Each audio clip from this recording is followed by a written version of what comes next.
가정들에 조금이나마 도움이 될 수 있는 생각들을 좀 해보셨으면 하는 바람에서 좀 강조했고요. 그리고 앞으로 바뀌는 뭐 이런 시대 흐름이나 이런 거는 점점 어려워지는 것 같아요. 지금 나라도 지금 어수선한데 그런 부분들을 조금 감안할 수 있는 것들을 좀 내용으로 준비했습니다. 그래서 어렵고 제가 생방송 한 80회 넘게 했거든요. 1시간짜리. 근데 지금 더 떨리는 것 같아요. 네, 방송보다 지금 훨씬 더 떨리는데 편하게 하십시오. 네, 그래서 지금부터 강의를 시작하도록 하겠습니다. 네, 다시 한번 인사드리겠습니다. QMSF 플래너의 민경성 팀장입니다. 반갑습니다. 저는 지금 서울에서 근무하고 있고요. 지금 QMSF 플래너라는 회사의 재무 상담사로 일을 하고 있습니다. 지금 방송이나 강의를 하고 있고요. 돈 없은 상담을 하고 있습니다. 그래서 요즘 재정적으로 많이 어려워하시거나 힘들어하시는 분들, 그리고 앞으로 인생에 대해서 고민하시는 분들에 대해서 어떻게 좀 심플하고 편하게 풀어갈까에 대한 생각을 많이 하는 것 같아요. 어렵잖아요. 요즘 금융도 어렵고. 그래서 그런 분들을 좀 편하게 생각해 볼 수 있는 시간을 같이 하도록 도와드리고 있습니다. 인생은 3막이라고 하는데요. 지금 아마 장모님들의 인생에 지금 몇 막인지 한번 생각해 보시면 될 것 같아요. 그래서 1막은 부모님 그늘 아래서 부모님 품 안에서 30년 열심히 달려가고요. 2막은 내 가족과 자녀를 위해서 30년 또 달려갑니다. 그리고 3막은 이제 나를 위해서, 내 배우자 나를 위해서 3막에 30년을 인생에 사는데 대부분 사람들이 1막과 2막에 너무 집중하고 있어요. 그리고 전력 질주를 하죠. 그러다 보니까 3막에서 남아있는 체력이 없게 돼요. 그러다 보니까 힘든 노후가 생기게 되고, 그러면서 어떤 오해들을 하게 되냐면 첫 번째, 나는 100세까지 못 살 거야 라는 생각을 하는 것 같아요. 지금 기대 연령이 60세 기준, 현재 60세 기준으로 남성이 22년, 그리고 여성이 27년이라고 합니다. 그러면 남자는 82세, 여성은 87세까지 산다고 해요. 근데 의학기술이 발달하니까 지금보다 20년 후까지 더 산다고 하는데 그 20년 후에는 더 사시겠죠. 그렇기 때문에 지금부터 100세에 대한 고민을 좀 해보실 필요가 있을 것 같고요. 두 번째는 내 자식은 남들과 다를 거야 라는 생각을 합니다. 내 자식들이 지금 커가고 있고 경제활동하고 있으면 나한테 효도할 거야. 그리고 실제로 주변에 보면 주변의 친구들이나 아니면 위 선배들 자녀들이 효도를 하고 있죠. 부모님한테 용돈도 많이 주고 있고. 그러면 이런 생각을 한답니다. 저희는 전생을 안 믿잖아요. 근데 쟤는 장생에 무슨 저렇게 뭔가를 쌓아서 자식들에게 효도할 거야. 이렇게 생각한다고 합니다. 근데 사실 실제적으로 내 자식들은 다르지 않습니다. 저 역시도 저희 아버지한테 보면 이 일을 하고 있지만 다르지 않은 것 같고요. 부모님 결혼할 때 그럽니다. 아빠 엄마 이번에 얼마 해주면 내가 평생 효도할 거야. 그리고 결혼 후에 한 2년 지나서 집 바꿔갈 때 다시 얘기합니다. 아빠 엄마 이번에 조금만 더 주면 내가 정말 아빠 엄마한테 잘할게. 네, 이게 일반적이에요. 그래서 부모들이 본인들의 노후에 대한 돈을 가지고 또 자식들한테 풉니다. 그러다 보니까 실제로 체력이 되지 않아서, 여력이 되지 않아서 정말 힘들어진 가정들을 많이 봐왔고요. 세 번째는 내 배우자는 다를 거라고 생각합니다. 네, 제가 아침마다 출근할 때 저희 배우자를 정말 사랑하긴 하지만 거울 앞에 한 번씩 세납니다. 왜 가끔가다 욱욱하는 거 있거든요. 저도 저희 아내한테 마음에 들지 않는 것들도 있고. 근데 아침마다 우리 아내가 제일 예뻐. 그리고 우리 아내만한 사람이 없어. 이렇게 다짐합니다. 근데 사회에 나가서 많은 사람들을 만납니다. 많은 가정들을 만나고 그 배우자를 봤을 때 별반 차이가 없구나라는 생각을 하는데요. 왜 그러냐면 한번 가정해 보시면 됩니다. 여기 계신 장모님들께서 한 90세가 되셨을 때 아내분의 연세가 한 87세 정도 되셨을 거예요. 그러면은 내가 90세 너무 아파가지고 누워서 있는데 그러면 내 아내는 나를 위해 지극정성으로 간병을 해주고 싶어 할 거예요. 그러나 87세의 아내가 과연 나한테 그렇게 정성껏 해줄 수 있는 체력이 남아있을까라는 생각을 좀 해보실 필요가 있습니다. 그렇기 때문에 OF라고 해서 준비를 하셔야 된다고 합니다. 첫 번째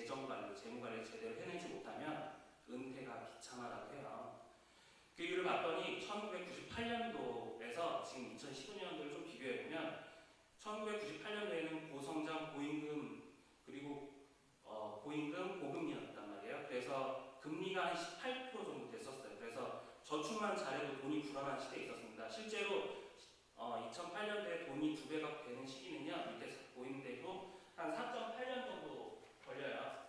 돈이 2배가 되는데 이러시면 또 장모님 속에서 이런 생각 하시죠. 나는 저 시대에 도대체 뭐 했을까? 4.8년 돈이 2배가 됐는데 지금 왜 나는 그러면은 4.8년 한 4번만 지나왔어도 한 4배 정도의 자산이 있었어야 되는데 왜 없을까라는 생각도 하실 텐데 지금 그렇게 넘어오면서 2015년도가 되면서 저성장, 저금리, 저임금의 제도로 바뀌었고 그리고 금리는 1.5%대에 머물고 있습니다. 그러면 돈이 2배가 되는데 48년이 걸려요. 경제활동을 48년 동안 하는 분은 글쎄요. 요즘에는 한다고 하는데 거의 일평생 일했을 때 약 2배가 된다고 해요. 그러니까 젊은 세대의 친구들, 아마 장모님들 자녀분들이겠죠. 정말 어려운 시대에 살고 있는 것 같아요.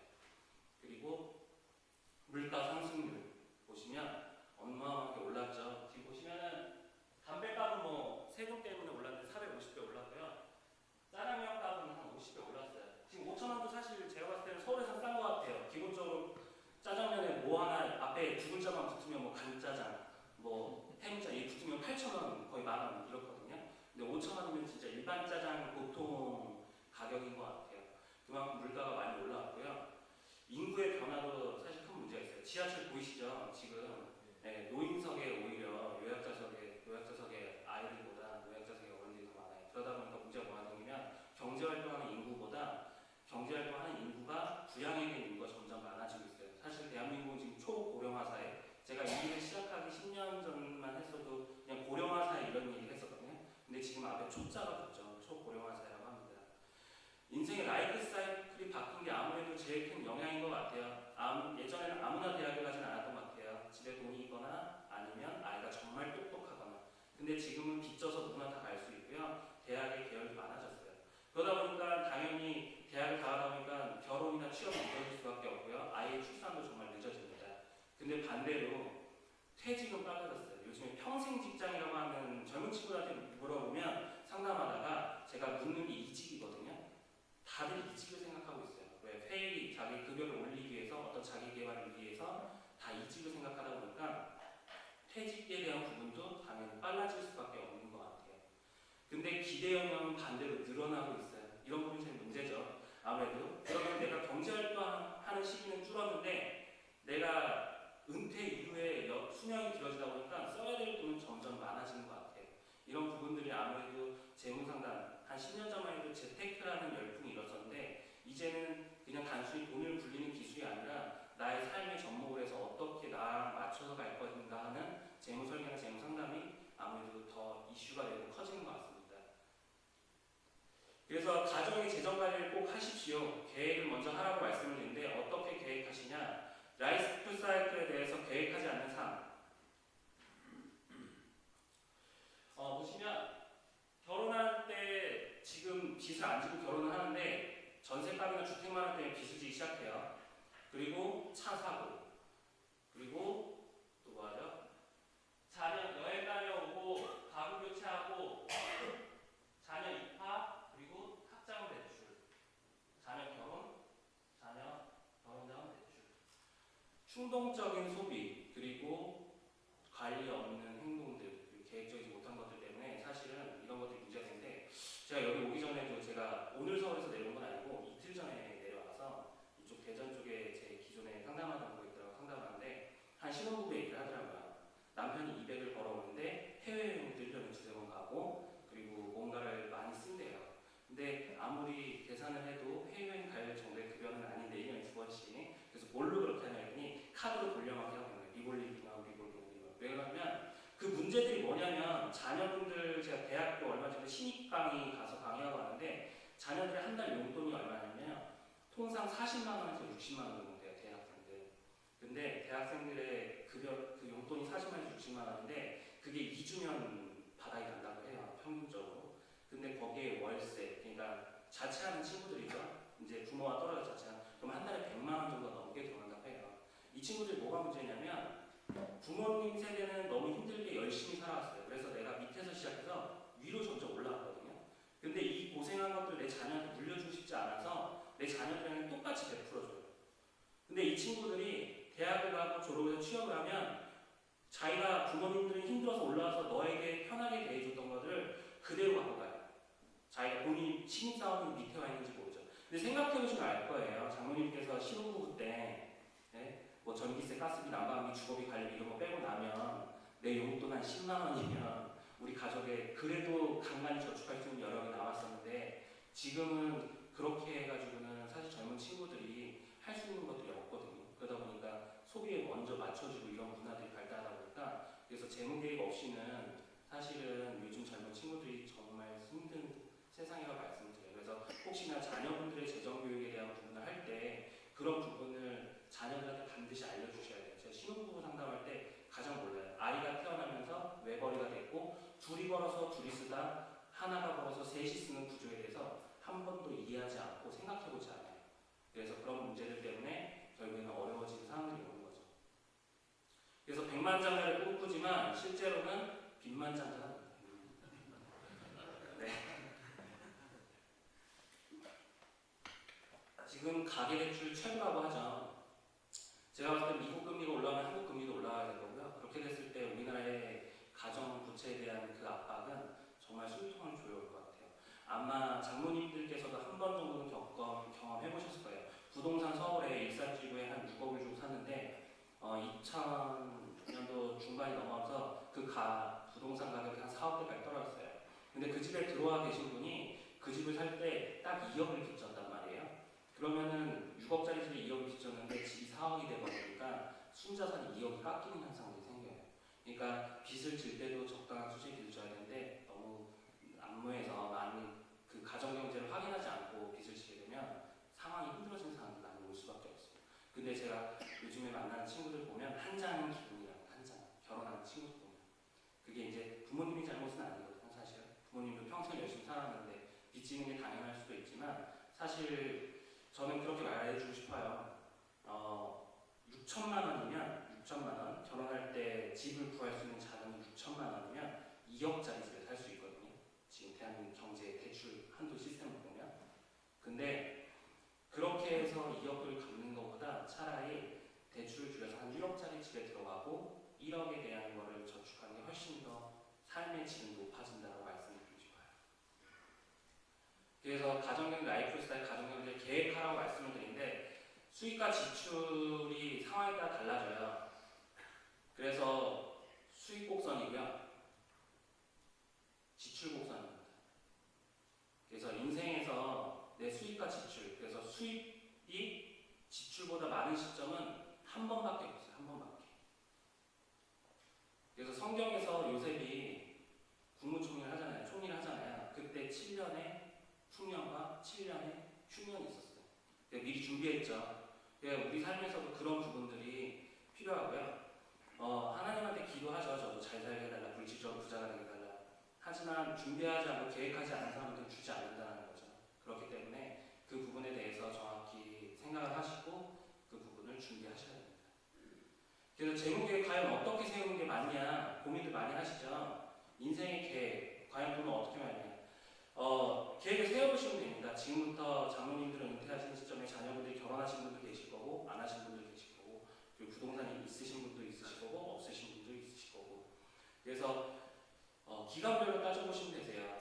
그래서 지금 기간을 따졌을 때는 만약에 자녀분들 기준으로 해드린다면 길게 봐야 되니까 결혼 준비해야 되는 거 그리고 이제 차 사고 집 마련해야 되는 부분들 그리고 자녀의 교육이나 은퇴까지 생각했을 때는 기간별로 단기, 중기, 장기 이렇게 나눠보시면 돼요. 그래서 앞으로 3년 안에 내가 해야 될 것들, 10년 안에 해야 될 것들, 이 10년 이후에 해야 될 것들 이런 것들을 준비하셔야 하지만 필요한 시기에 필요한 돈을 마련할 수 있도록 계획을 세우시는 게 상당히 중요합니다. 그래서 관리를 하시고 계획을 세우셨다면 이제는 실행을 하셔야 되는데 과연 뭐부터 실행하셔야 되냐. 여기 장모님 계신 분들 중에 신용카드 안 쓰시는 분은 없으실 것 같아요. 있으신가요? 조용하시죠? 자녀들한테는 그러면서 신용카드 쓰지 말라고 해요. 근데 실행하라고 하는 부분에서 왜 이런 얘기를 하냐면 신용카드는 빚지는 거에 가장 기본이고 가장 쉬운 습관이에요. 사실. 그리고 그거에 대한 그래서 현금 흐름의 수익과 지출을 먼저 판단하시는데 내 수익이 얼마다 그러면 지출을 확인하시는데 지출 확인하실 때는 이것저것 다 집어넣으세요. 그래서 이것저것 다 집어넣으면 한두 끝도 없거든요. 사람이라는 게 아무리 절제도 욕심이라는 게 있기 때문에 그래서 우리 집안에서 고정적으로 나가야 되는 지출과 유동적으로 나가야 되는 지출들을 생각을 해보셔야 되는데 고정 지출하면 주거관리비나 통신비, 인터넷, 대출 이런 것도 있잖아요. 내가 돈을 벌지 않아도 우리 가정에서 지금 당장에 나가야 되는 것, 계획적으로 나가야 되는 것도 있고요. 유동 지출이라고 하면 아무래도 생활비 부분이겠죠. 내가 얼마나 놀러 다닐 것인지 아니면 식비를 얼마나 쓸 것인지 이런 거에 대한 부분을 좀 계획을 세우셔서 수익과 지출의 패턴을 정확히 만드셔야 돼요. 그렇게 하신 다음에 지금 말씀드린 건 기업에서 하죠. 기업에서는 뭐라고 해요? 재무제표라고 합니다. 그래서 기업에서 하는 걸 가정에서도 똑같이 원래 하셔야 되세요.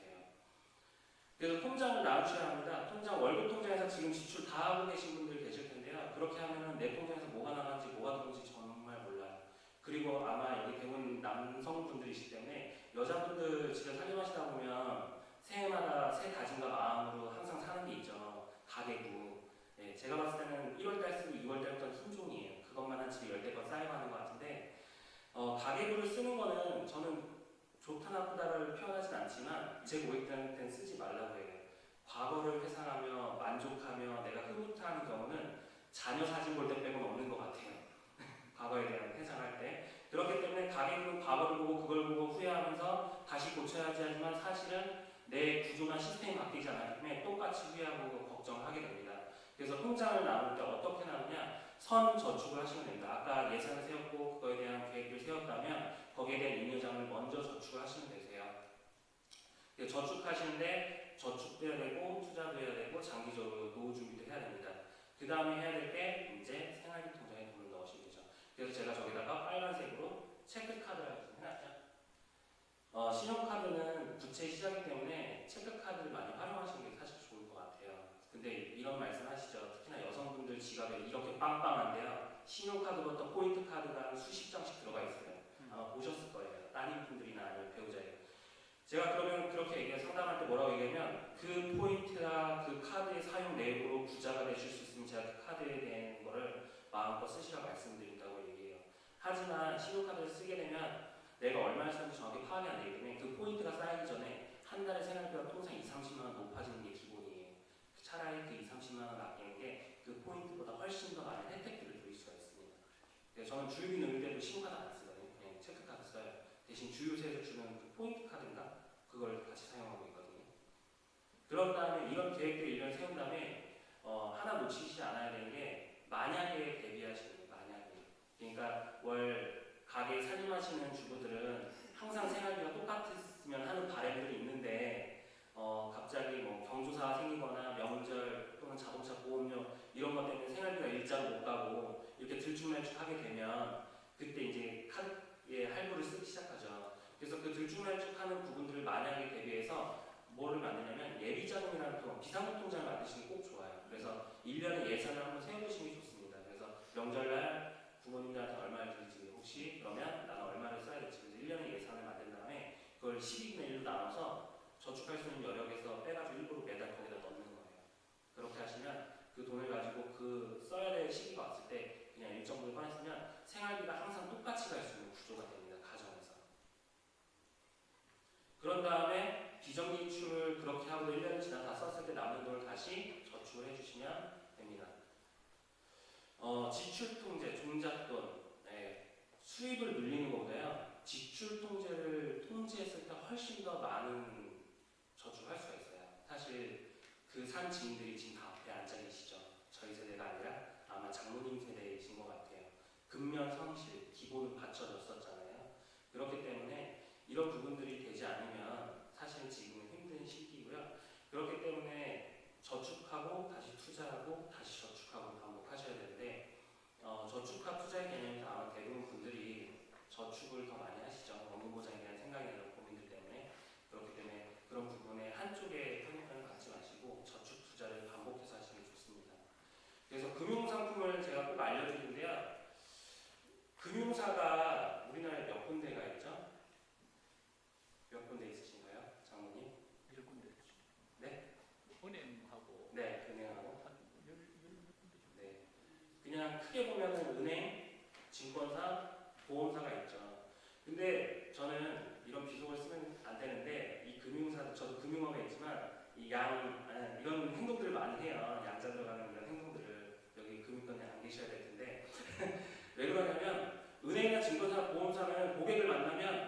이 고객에 대한 인생이나 어떤 이분을 어떻게 해야 될지 이 사람에 대한 고민을 해주지 않아요.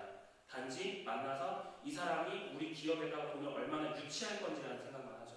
그 유치해서 우리 기업에 상품을 많이 팔아야 되고 그런 부분들을 고민하는 거죠. 그렇기 때문에 대부분 세일즈 마케팅으로 돼 있고요. 그러다 보니까 고객들이 나와 맞지 않는 옷을 입어요. 예를 들어 겨울에 여름 옷 입는 거고요. 여름에 겨울 옷 입는 거와 마찬가지예요. 금융사에 상품 팔 때. 그러다 보니까 2, 3년 뒤에 손실 보면서 판매하거나 다시 팔아버리는 경우도 많은 거죠. 아까 제가 재무계획을 왜 세우라고 했어요? 필요한 시점에 필요한 돈이 만들어지도록. 그러면 그 필요한 시점에 필요한 돈을 만들기 위해서 내가 금융상품을 활용을 해야 되는데 제대로 활용하시라는 거죠. 그래서 은행에서 활용하는 건 통상 예적금, 그리고 대출 뭐 이런 것들이 있겠죠. 증권사에서 뭐 주식 이런 거 있는데 주식은 제외하고요. 펀드, 그리고 보험사에서는 이제 변액인버션이나 변액연금, 저축, 뭐 보험 이런 것들이 있습니다. 그래서 우리가 항상 고민하거나 어떤 사업안을 볼 때 장단점을 보잖아요. 그죠? 항상 뭐부터 봐요? 장점부터 표현해요. 우리가 단장점이라고 말하지 않잖아요. 장단점이라고 얘기하지. 그게 왜 그러면 금융사에서 상품을 잘 팔기 위해서는 고객들한테 장점을 부각시키고 단점은 요만한 글씨로 표현해요. 많이 보셨을 거예요. 서류에 밑에 곱하기 또 2개 하고서 단 이 상품은 원금이 보장되지 않습니다. 뭐 예금자 부과되지 않습니다. 네. 그래서 항상 단점을 먼저 보셔야 되는 게 단점을 아시면 장점을 그냥 따라오는 거예요. 사실은. 그래서 장점 봐서 손해볼 일은 없잖아요. 단점 봐서 손해보는 거죠. 그러니까 단점을 먼저 표현해드리면 지금 은행권 같은 경우는 너무 저금이에요. 그리고 세금도 15.4%나 띄고 있고 문제는. 그리고 펀드 같은 경우는 원금 손실에 대한 부분이 있고요. 비용적인 부분을 뛰어가는 부분들이 있어요. 보험사의 경우에는 이제 장기 투자해야 되는 게 기본이고 저는 한 10년 이상 무조건 해야 된다고 보거든요. 장기 투자는 10년에서 15년 이상. 젊은 친구 20대 만나면 30년 해야 된다고 말해요. 그 한 상품에다가 그렇게 해야지만 이득이 된다고 얘기하는데 그리고 어마어마한 사업들이 뛰어가요. 보험 한 1, 2년 만에 해지해 보신 경험이 있으실 거예요. 원금의 한 50% 이상 찾기가 쉽지 않은 경우가 많죠. 그렇기 때문에 그런 단점들을 정확히 이해하시고 하셔야 되는데 최근에 은행에서는 방카슈랑스라는 제도가 있어요. 펀드와 지금 보험사의 상품을 다 판매합니다. 제 고객 중에 실제로 가서 4년 뒤에 대출 상환을 위해서 저축을 하러 왔는데 보험 상품으로 200을 가입시킨 거예요. 네. 그래서 고객이 2년 뒤에 이제 4년 뒤에 대출 상환하려고 그 돈 찾아갔는데 아직 원금도 돼 있지 않은 상황이 된 거죠. 그렇기 때문에 정확히 알고 계셔야 되는 부분들. 그래서 은행에서 판매하더라도 글자 잘 보셔야 돼요. 연계되어 있는 보험사 상품을 많이 판매해요. 왜 그러면 장모님들 중에 돈 많으신 분들 많으시잖아요. 은행을 맹신하시고 가셔서 보험 엄청 크게 가입하시고 나중에 왜 원금 안 되냐 얘기하시고 그렇기 때문에 그런 부분들 정확히 확인하셔야 되고요. 장점은 당연히 어느 정도 다 아시겠죠. 원금 보장된다는 거, 예금자 보호된다는 거. 결국엔 저는 은행은 이렇다고 생각해요. 앞으로 뛰지는 않지만 뒤로 적게 준다고 생각을 해요. 네, 증권사나 보험사는 앞으로 대놓고 떼거든요. 네, 돈 맡기면 얼마부터 탁탁 뛰어가요. 근데 은행은 전혀 뛰진 않아요. 그러나 주진 않아요. 뭘? 이자를 많이 주지 않기 때문에 뒤로 뛴다고 봐요. 그렇기 때문에 그런 부분 감안하셔야 되고요. 증권사의 펀드는 제가 봤을 때는 기대 수익률인 것 같아요. 사실. 그리고 보험사의 상품 제일 많이 얘기하죠. 보험사에서 전화 아마 개인정보가 요즘 내 정보가 아니거든요. 네, 많이들의 것이지. 하루에도 저도 대출이나